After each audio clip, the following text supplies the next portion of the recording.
Morning, everybody. Apparently Ben has the high ground this morning.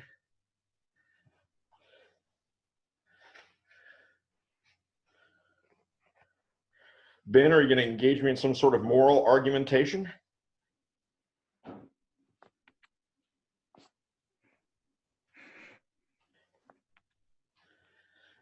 He's not even going to answer. He's just taking the high ground there.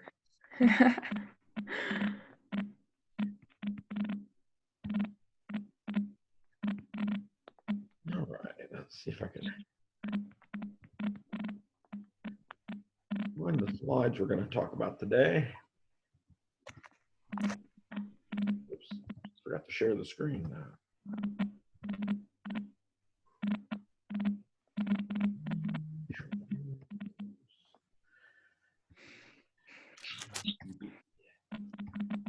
There we go. Okay, so I'm just going to continue my discussion from yesterday in terms of budgeting and how to create a budget. And yesterday, we kind of talked about, okay, what exactly a budget is, why it's I'm not even going to say somewhat, why it is necessary for you to successfully manage your financial life. And we talked about creating a budget, what it might look like, that it's going to be some trial and error. It's not going to be perfect the first few months, and that it's going to take some time to get in the flow, understand your personal needs, your money flow. And it may be tough for you to realize once you make the budget that you can only go out to dinner once during February, for example, when you're used to going out with your friends a lot.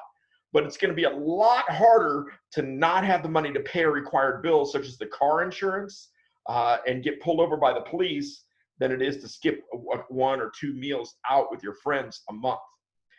Planning, however tough it may be at times, is going to help ensure that money is intentionally and well spent towards your goals.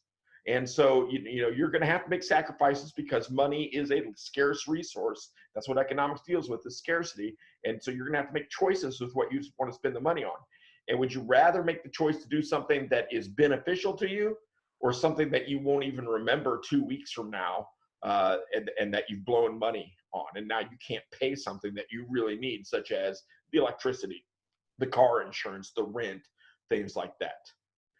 So we talked about budgeting. Let's talk a little bit about why it's necessary. And let me ask you a question. What do you think the number one cause of domestic altercations and divorce is? And also the number one cause of just relationship stress overall? It's your family's finances and how you deal with money.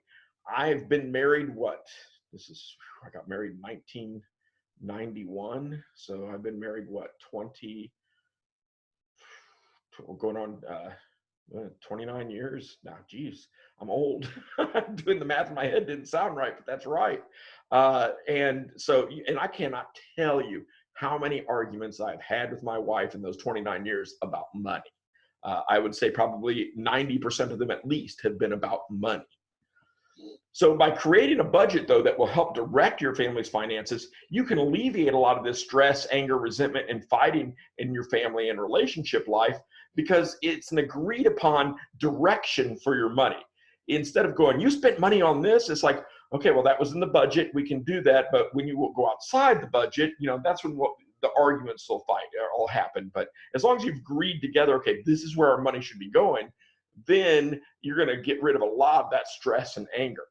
So what exactly is a budget? And as we've learned, a successful life requires planning, and that's all a budget really is. It's just basically a plan. Even though the word budget kind of gets a bum rap because a lot of people feel like it's a prison. They're locking you into something. It's not really. You're actually going to feel a lot more freer once you know where your money's going, and it's going somewhere on purpose, instead of you realizing, at the end of the month, crap, where did that $200 go? I blew it all on Dr. Pepper. That's not good. So when you budget, you're spending on paper on purpose the month before. You're actually telling your money where to go. It's not just slipping out of your hands in your pocket. But a lot of people, like I said, view a budget as a straitjacket that keeps them constrained. Freedom and budget are two words that don't just seem to go together. However, when you see that a budget is spending your money with intention, you'll actually experience more freedom than before.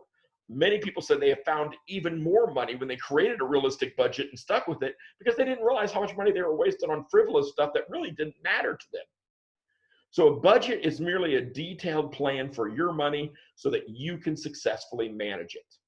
And unless you live completely alone, it is something that should be created and decided by a family together. So it's not something I've created the budget, here it is, because people are going to feel left out. And even you as teenagers should be involved in your family's budgeting, because there might be things that you would like to see included. You have dreams and desires that might require some money that you would like to see. Not that you get it right away, but that it's accounted for in there, that at some point you can save a little bit towards something that you actually want. A budget's fairly simple to create. There are more methods and philosophies about making one than there are probably people that actually make a budget. So in this lesson, we're going to focus on a specific method of making a budget, or we're not going to focus on a specific method of making a budget as much as we'll focus on the principles for making a budget that are most universally agreed upon by financial experts. So here are some pointers. First off, like I said yesterday, give it 3 to 4 months to start working. It's not going to be perfect the first time you do it. You will inevitably forget something on there. You'll realize, oh, I need a little bit more money for something here than you thought you would. You'll find that there's some things you want to do that you really didn't account for in there, that you didn't think of because they're not regular things. And so it's going to take a few months to get it, regular and right. Spend every dime on paper before the month begins. If you know how much money is going to be coming in, take that and divide it up and go, okay, here's every single penny, every single dime of that money. This is where it's going to go. Overfund your groceries category. This was my job in the Army. I was in charge of logistics for the 11th Armored Cavalry Regiment. And my job was to make sure that everything got out there. And you'd think, okay, Army, his number one job was to make sure troops got where they went. His number one job was to make sure they had guns and ammo, to do the fighting. No, my number one job was to get food to these people. There's an old saying, an army runs on its stomach. And the same is true for you. Hunger is just one of those primal base instincts that we cannot overcome. And if you don't believe me, remember sitting in class right before lunch, how well you paid attention to what was going on in class? Yeah, that's because you were hungry. You were thinking about food, and that's the way we always are. How many of you have ever gone to the grocery store hungry and you end up going, oh, some of that, and you end up spending twice as much in the grocery store because you were hungry and just overloaded your cart? And that's what's going to happen. In your mind, you're going to put this budget on your food, and then you're going to go in the grocery store going, oh my God, I'm so limited. I'll just have to get this stuff to prepare. A lot of people, that's what that hoarding thing in the grocery stores now is. A lot of people weren't just hoarding toilet paper. They were buying massive sizes of food. I need this 5-gallon jar of mayonnaise because we might run out of mayonnaise. And so they're putting these big things in their cart. And I guarantee a 5-gallon jar of mayonnaise will probably last them 20 years. So, that's what hunger does to our brains. It makes us do this. So you feel comfortable, so you don't feel like you're going to starve to death. Overfund your grocery category by 25%. So if normally you've tracked it for a few months, you spend about $400 a month at the grocery store, make your grocery budget $500. And then you have that kind of psychological cushion there that, okay, I'm not going to starve to death. I have extra money just in case. If you don't spend it, you don't spend it. That's something you can put towards something else then. But make sure it's in there just in case so that your mind doesn't freak out and go, we're going to starve to death. Feed us. So don't use the budget as something to hold over the head of another family member. My wife loves purses, and I would never make a budget that did not allow her, some money to set aside for getting a new purse every once in a while. I'm not going to sit here and go, nope, just not in the budget. And especially if I'm going to fund stuff that I want in the budget, I'm going to make sure everybody gets something they want. Now, if it's a $500 purse, you might not get it this month. It might be 5 months from now. Maybe we put $100 a month towards it, or it might be 10 months from now, whatever. But at least it's in there so that everybody gets a little something of what they want out of the budget. It's not just me getting everything I want and everybody else I'm saying, nope, not in the budget, too bad, and kind of holding it over their head. So don't use it as something to hold over their head, but as a tool for planning your lives together. A family is a team. And so you want everybody on board with the team. It's not just the quarterback. As such, a family should make the budget together. Sit down, go through things, discuss it, debate it, take a vote. I mean, once the kids are old enough, obviously, to understand what's going on, let them be a part of it. A, you're teaching them good financial practices. And B, they actually feel like they're a member of the family and not just, the little slave that you have to take care of. Now, obviously, 5 or 6, you might let them talk about the budget with you, but you're going to make most of the decisions. By the time they're 13, 14, they should be allowed to make some decisions about what's going on with the budget and understanding that money is scarce. And so if they make, I want this, I want that, well, where are you going to find the money for it? What are you willing to give up for it is what they need to understand, what you need to understand. So the second step in making a budget is to determine what your priorities for spending are. And those are going to vary by individual. And that's one of the reasons I said that budgeting philosophies are, there are as many budgeting philosophies as there are people making a budget. So are you concerned more with saving, or are there some things you want to buy right now? Do you worry about how you look? Well, then maybe cosmetics or, trips to the beauty salon, the barbershop are going to be high on your priority list. Is college a concern? Well, then maybe that's what's going to be number 1, number 2 on your priority list with any extra money is, okay, I need to put it towards college. Do you entertain a lot? Well, then, buying extra food for snacks and entertainment or big screen TV, things like that are going to be a priority for you. Do you need reliable transportation for your job or for school? Then making sure your car is well maintained, or even buying a better car will be high on your priority list. Are you concerned about being charitable? Do you like giving and helping others? That may be high on your priority list. Is making sure your children have lots of toys a priority? Then that's going to be what you're going to do, pretty high up there with your extra savings. Is having the latest technology, the latest phone, one of your priorities? Is being able to see the latest movies a priority? Is being able to see your favorite sports team live and in action a priority? How about having a large library, and so buying lots of books that you can read and relax with? That might be a priority. There is nothing wrong with whatever your priorities are because they're yours. It's your money. But just realize that the higher priority you give to something, the lower priority something else has. So if college is a real concern for you and you walk into Walmart and they've got this kick butt stereo out there, just know that if college is your priority, you might not be able to get that stereo, at least right now, because you've got to set money aside for college. So by prioritizing, what you're saying is, I'm going to choose this over this. And so you're making choices here when you make your budget. The next step is you need to have a picture of where your money is currently going. You're not going to sit down today and make a budget and it be effective, starting today. Because you have to kind of know where your money is going. And you might have a general picture in your head, but you'd be surprised. I tell you, the first time I made a budget, I think I told this story yesterday, I had a big shock. Because every time I got gas or it was just hot in the summer or something, instead of drinking water or something, I would go into the gas station and I would buy a Dr. Pepper. So when I started tracking how much money I'm spending, and I sat down like, oh my God, I'm spending maybe $150 a month on Dr. Pepper. Love Dr. Pepper, don't get me wrong, but it's not one of my highest priorities. And I wasn't even realize I was making that choice. And so, I could save a lot more money by buying Dr. Pepper at the store. So that's what I started doing instead of just popping in the gas station to get it. And I cut back considerably on it because it's like, I love it, but I don't want that to be like the number 1 priority in my budget when I got kids who are going to school and things like that. So just be aware of those things. So for 2 months, what you should do is you're going to write down every purchase in a small notebook. And I don't care if you found a nickel on the ground and you spent the nickel. You're going to write down what you spent 5 cents on. And you're going to write down the form of payment you used. Is it cash? Was it your debit card? Was it a credit card?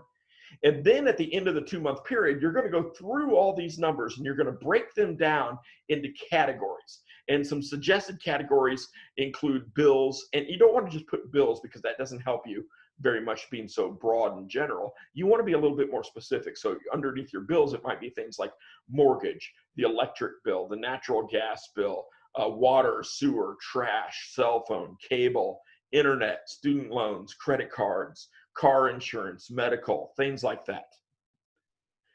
Maybe another category would be necessities, and to make it more specific, it might be food, gas, childcare, date, spending cash, pets, insurance, and then maybe in the other category where you get more specific with entertainment, restaurants, home repair, car repair, gifts, miscellaneous, something like that to give you an idea of where your money is going. Now, once you put everything you spent in categories for the last 2 months, you'll start to get a picture of where your money has been going. And like I said, you might be a little surprised. You might possibly even be embarrassed, like I was, about the whole Dr. Pepper thing, about where large portions of your spending happens. But don't be too hard on yourself. I mean, you don't have a time machine. This is what I tell my football players too. They make a mistake. If they're not rich enough to have a time machine and go back and correct it, then all we can do is learn from it. So don't be too hard on yourself that you've made mistakes with the money in the past. What counts is that you're now working on correcting those into the future. So you're now taking the steps to get your spending on the right track and align it with your priorities. Now, are you spending according to your priorities? And that is a big question you have to make as you create the budget, and as well as determining what exactly those priorities are. At this point, you should take a look at the totals in each category and compare those totals with your priorities that you listed out earlier. And do you find that you're spending your money according to what you stated is most important? Or are you wasting money in areas that are not very important to you? And tracking expenses and seeing how much is spent in each category allows you to realign your spending with what you know is important and cut out the frivolous spending on stuff that's not, like multiple Dr. Peppers. So seeing your spending for what it is, like I said, sometimes hurts. And you might look at some categories, especially the miscellaneous category, and say, ooh, ouch, at the end of the month when you don't have a budget for it. But once you know that what you're doing with the money, it's always going to feel better afterwards when you make the budget, knowing, okay, now I know where my money's going. This is why it was slipping through my hands earlier. I was just nickel and diming here and there for fun. And now I know exactly where that money's going. And though it may be disheartening at first to understand, oh crap, this is how much money I've wasted on things that really don't matter to me, you're going to enjoy knowing where your money went so you can redirect it towards your goals. So take a day or two after you've made your priorities and you've seen where your money's going, and think about your findings. Don't just act rashly and go, okay, this is what I'm going to do. Think it over, be realistic, reason it. It always helps to take a day and step away from it and let your brain process it, and then come back at it with a fresh perspective. And then you can discuss how you can adjust your spending in certain categories to fit your priorities list, and then start thinking of some financial goals you would like to hit. Do you want a new car? Do you want a new house? Do you want to save for that vacation? Is that kick butt stereo you saw in Walmart, is that something you really want? So these are things you have to consider in your budget. Right now, what I really want is a $400 recliner that I saw at Big Lots. So don't have $400 to waste right now. So right now, I'm okay, what can I do in the budget to set aside a little bit of money at a time to get there? That's one of my financial goals, is to be able to buy that recliner. So some tips to prioritizing your budget include: your budget should go in the following order as far as priorities, according to financial experts. And almost every financial expert will agree that the number one priority in any budget is savings. Pay yourself first. And almost universally, they agree that at least 10% of any income you have coming in should automatically go to savings. And that sets up an emergency fund for you for something like a pandemic where we're all quarantined and people are raiding the stores and you have to get out there and get more food than you normally would buy because it might not be there later. I will say this, having that emergency fund right now is one of the things that saved my family, that we're fairly comfortable. Because I got 8 people living in this house, and I was able to stock up on groceries for a while without having to worry about, okay, if there's a run on the store, we're going to starve to death. And there wasn't a big run on the store, thankfully, but that psychological comfort in knowing that, okay, we're okay, was a lot better than sitting around stressed, locked in together and thinking we're all going to starve to death because there's going to be a run on the store and we can't afford to get food. Because trust me, there's a lot of people in that situation right now who very stressful living, who are sitting out there going, oh my God, how are we going to afford groceries tomorrow? We've only got enough food for today. So setting aside those savings helps you prepare for the unexpected, basically. Second priority should be food. When you have food in your belly, you live to fight another day. And trust me, if you don't have food in your belly, if you don't have food in the house, your brain will shut off, and that is all it will focus on, is getting food. There's, if you're a fan of The Walking Dead, I will say the closest we will ever get in humanity, either historically or into the future, is going to be starving to death. People who have been in famines, like the Irish potato famine, or the city of Atlanta, Georgia, when they were surrounded by Sherman during his march to the sea and cut off from their food supplies for weeks, they do some crazy stuff. They dig up the dead. They boil the dead. They'll boil their shoes, their leather shoes. It's made of cow, right? Must be an okay food source.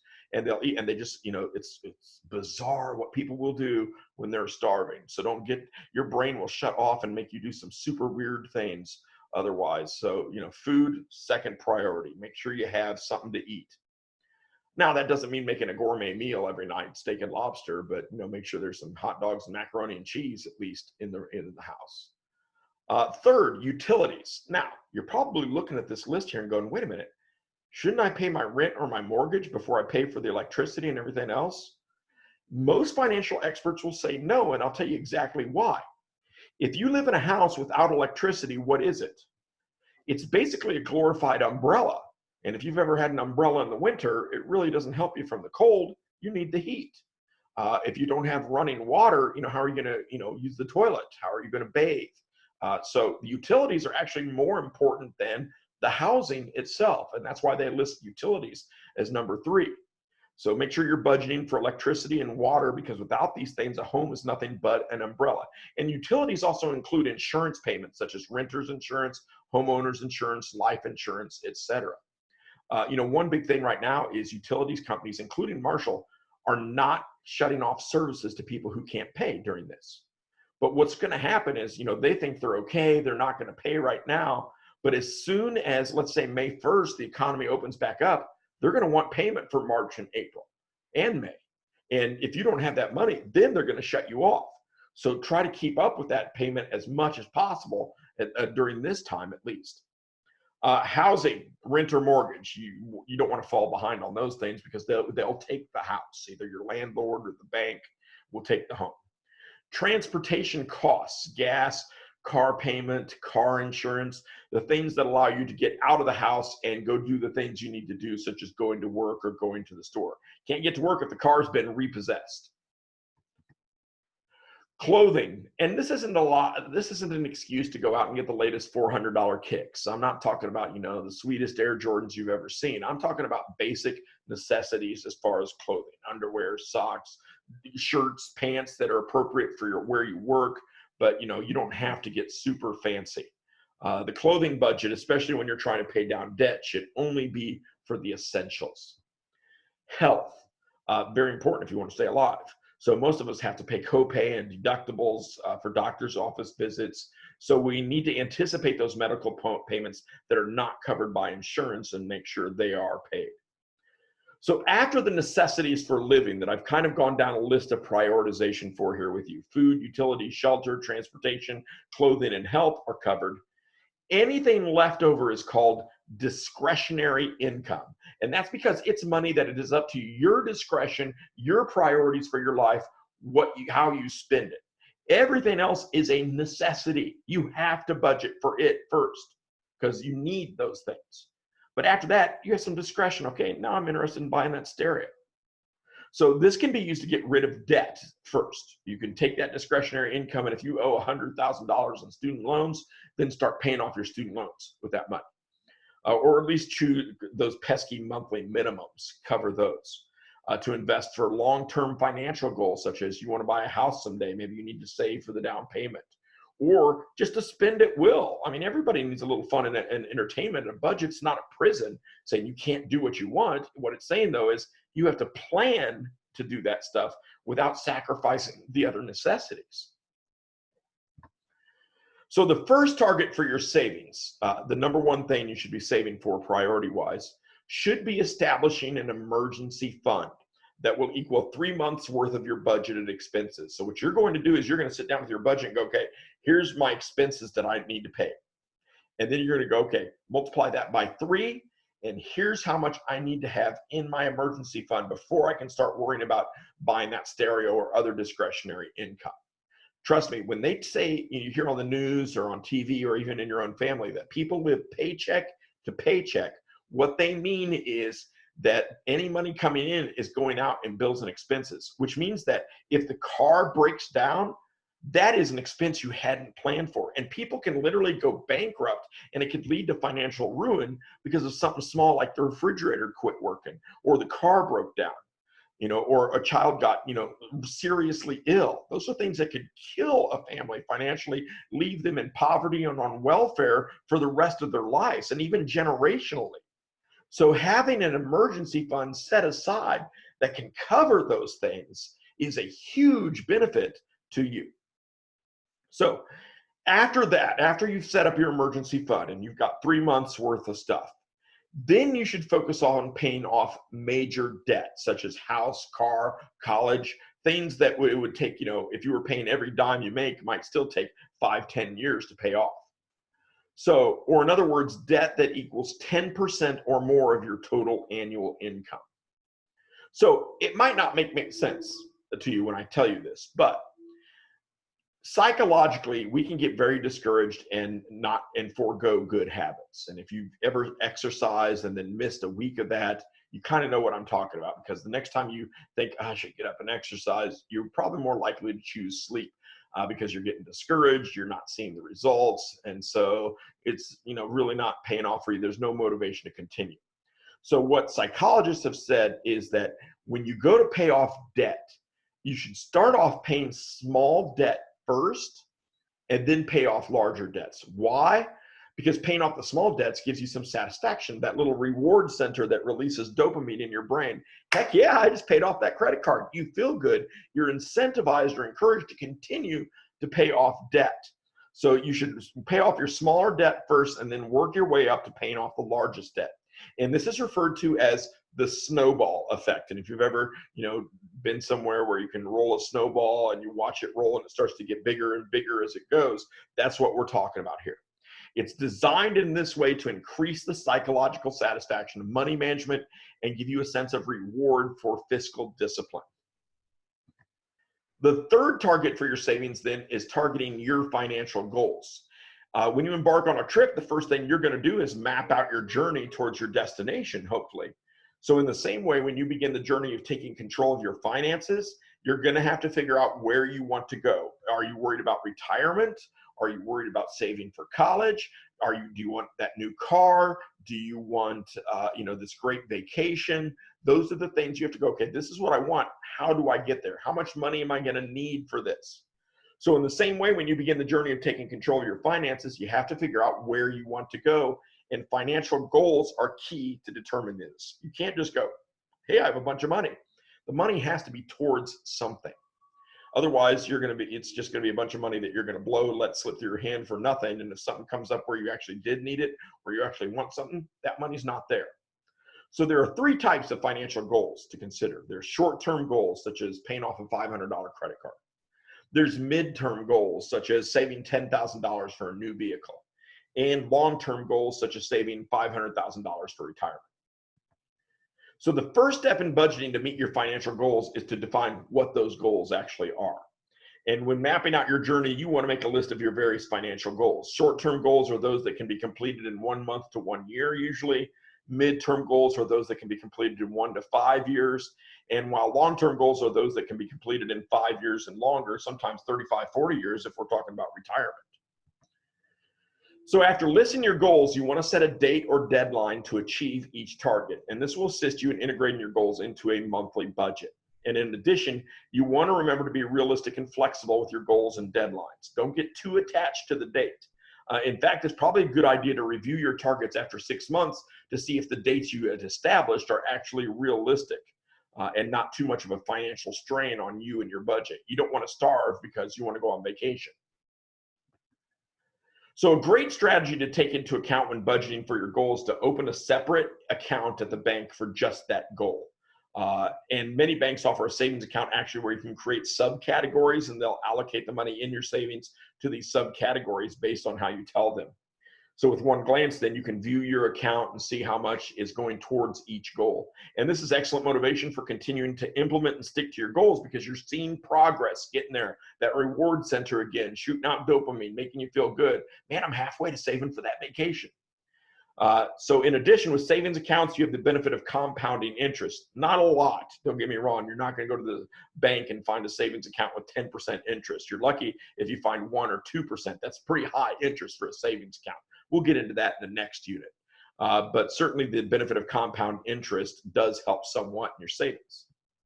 And once you've implemented your goals in your monthly budget, you'll need to curb your spending in certain areas to continue to contribute to the monthly funds towards your goals. And a lot of people don't realize how much they're spending for items such as food and transportation costs until they develop that monthly budget and attempt to stick to it. And you might find yourself that you need to adjust some of those habits to cut certain expenses and meet your goals. Taking your lunch to work rather than eating out might be a great start to that. And you can also attempt to find low cost or free entertainment venues within your community to cut down on money spent on entertainment and fun. I'll tell you, a Friday night in the summer, it can get kind of boring. Rather than going out to see a movie or something all the time, I might go downtown and see the band play.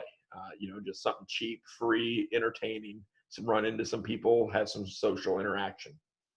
So the major key towards working towards financial goals and sticking to your budget, though, is to review your goals every month to make sure they're realistic and track your progress toward them. And to remind yourself why you're doing this. And financial goals are important to your overall financial health because they are what is determining where your money goes. And the difference between those who are successful with managing their money and those who are not may just boil down to a commitment to financial goals and or to budgeting. Those people you meet and who in high school had all these big dreams and haven't accomplished any of them, and the people who live in the nice house and everything, odds are 10 to 1 that the people who are meeting those goals had financial plans how to meet them, whereas the people who don't, even though they might have the same careers, same life, probably don't manage their money very well. So if you practice self-discipline, delayed gratification, self-control with your finances, you're likely to live below your means, and that's the key to wealth. Living below your means and saving the excess. And those who are successful tell their money where to go each month. They don't just let it slip through their hands. The emotional and financial payoffs for setting goals, in other words, can be very significant towards your life and your livelihood. Okay, so I'm going to open the floor here to any questions from you guys regarding this. I don't know if I can figure out. Unmute. There we go. Any questions, you guys? Nope. Okay, again, I am not a teacher that is heavy on grades. I'm all more about your learning, so I just want to say I really appreciate you guys being here. I apologize that I couldn't be here yesterday afternoon for that because someone texted me right before that and said they found my cat. So I had to run over and get him before he ran away even further and we lost him again. So I apologize for that.